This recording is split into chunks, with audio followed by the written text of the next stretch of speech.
everyone. Welcome back to Poets and Quants' Must Reads, a quick, digestible recap of the top business school news sponsored by Center Court, our virtual admission events.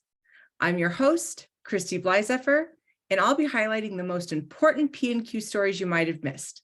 So let's get to it. Number 1, average GRE scores at the top 50 US MBA programs. In 2022, according to US News data published in conjunction with their latest ranking, submission rates of GRE scores dropped at 21 of P&Q's top 50 business schools, including 2 top 25 B schools that saw double-digit declines.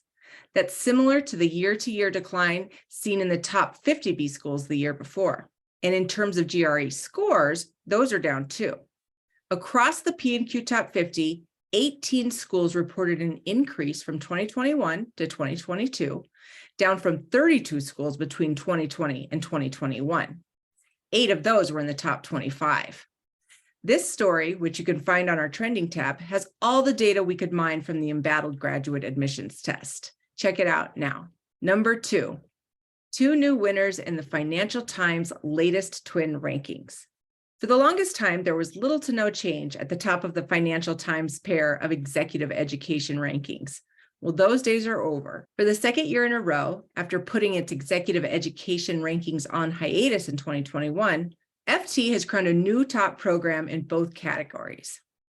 IESE Business School of Spain in open enrollment programs, and in the customized category, Duke Corporate Education, a US-based education platform affiliated with Duke University's Fuqua School of Business. HEC Paris, last year's top school in both the open and custom categories, was second in open programs this year and third in the customized programs. We have a detailed analysis of both rankings, and you can find it in our rankings tab. Number 3, MBA boosts wages for women and minorities, but the gender pay gap persists. While earning an MBA can significantly increase the pay of women and minorities immediately after the degree, it does not eliminate the gender pay and promotion gap, particularly for underrepresented minority women, according to a new study conducted by the Forte Foundation. Forte's research found that an MBA can boost pay of women and minorities by 57% or more in their first post-degree job. But non-minority men experience a boost of 62%. That gap only widens as MBAs advance through their careers, despite an increase in women's enrollments in the advanced degree. You can find the full report and a breakdown of key findings in our news tab. Number 4, our weekly roundup of news you can use. No matter where you are in your MBA journey, we bring several helpful stories to you this week. First up, how to use an MBA for a career switch. This story offers practical advice from a leading MBA consultant and a Forbes contributor. You'll find it in our trending tab. Next, Harvard Business School puts out its new MBA application deadlines.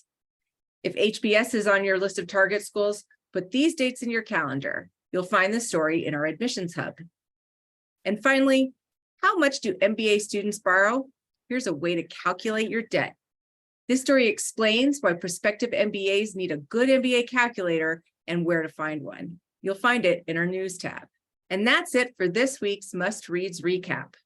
I also want to alert school seekers out there to Center Court's upcoming MBA Festival admission event. In these virtual panels, you'll hear from admission gurus and career experts from leading business schools around the world. Our next event is June 6th and 7th, and you can register now for free. Again, I'm Christy Blyzeffer, and you can join me next week right here for a recap of what's important in the world of business education. Thanks for listening, and as always, stay informed.